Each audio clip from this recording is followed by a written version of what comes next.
সবসময় একই ধরনের খাবার দাবার সবার কাছে একটু বোরিং লাগে। আসসালামু আলাইকুম, সবাই কেমন আছেন?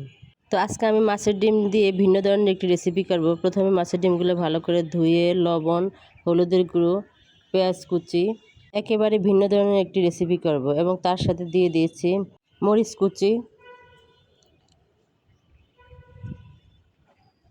এখন দিয়ে দিলাম রসুন বাটা, জিরা বাটা। এখন ভালো করে মেখে নিব।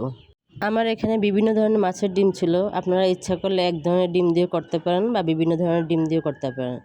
তো এখন আমার ডিমগুলো মেখে নেওয়া একেবারেই শেষ। এখন আমি চুলায় একটা প্যান বসিয়ে দেব। তো দিয়ে দিলাম অল্প একটুখানি তেল। যেহেতু তেলের পরিমাণ কম, তাই তেলটা ভালো করে ছড়িয়ে ডিমগুলো দিয়ে দিলাম। এখন ডিমগুলো সুন্দর করে ছড়িয়ে দিচ্ছি। এই রেসিপিটি শুধু বড়রাই পছন্দ করে না, বাচ্চারা অনেক বেশি পছন্দ করে। তো এখন আমি একটু ঢেকে দিচ্ছি। ঢাকনাটা তুলে আমি ডিমটা উল্টিয়ে দিয়েছি, ওই অপশনটা স্কিপ হয়ে গেছে। তো আমার ডিমটা একেবারে হয়ে গেল। আমি ডিমটা নামিয়ে নিলাম এবং অন্য একটা চুলায় বসিয়ে দিলাম কড়াই। দিয়ে দিলাম অল্প একটু তেল। এখন দিয়ে দিচ্ছি পেঁয়াজ কুচি। তো পেঁয়াজটা কিছুক্ষণ নেড়ে চেড়ে আমি দিয়ে দিলাম অল্প একটুখানি পানি।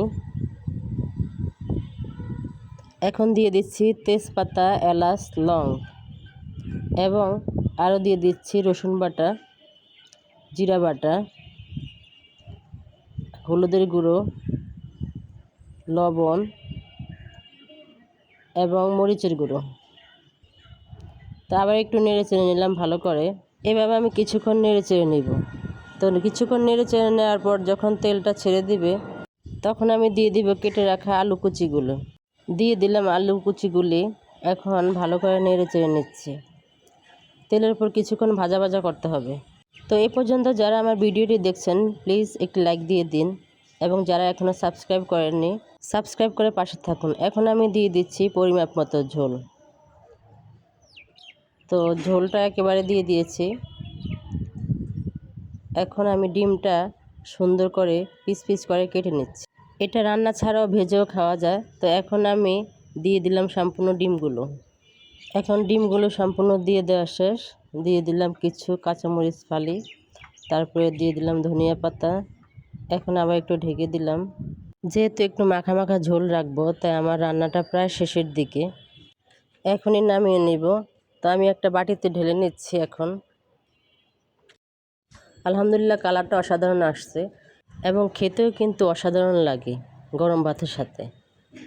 তো আপনাদের রেসিপিটি কেমন লেগেছে প্লিজ কমেন্টের মাধ্যমে জানাবেন। আপনারা ওই রেসিপিটি বাসায় ট্রাই করতে পারেন। একেবারে ভিন্ন ধরনের একটি রেসিপি। আর সবসময় পাশে থাকার চেষ্টা করবেন। ইনশাল্লাহ আমি আপনাদের পাশে থাকার চেষ্টা করব, কারণ একে অপরের সহযোগিতার মাধ্যমেই কিন্তু এগিয়ে যাওয়া সম্ভব। তো আগামী দিনে আবারও কোনো নতুন রেসিপি নিয়ে আপনাদের মাঝে হাজির হব। এ পর্যন্ত সবাই ভালো থাকবেন, সুস্থ থাকবেন। আসসালামু আলাইকুম, আল্লাহ হাফেজ।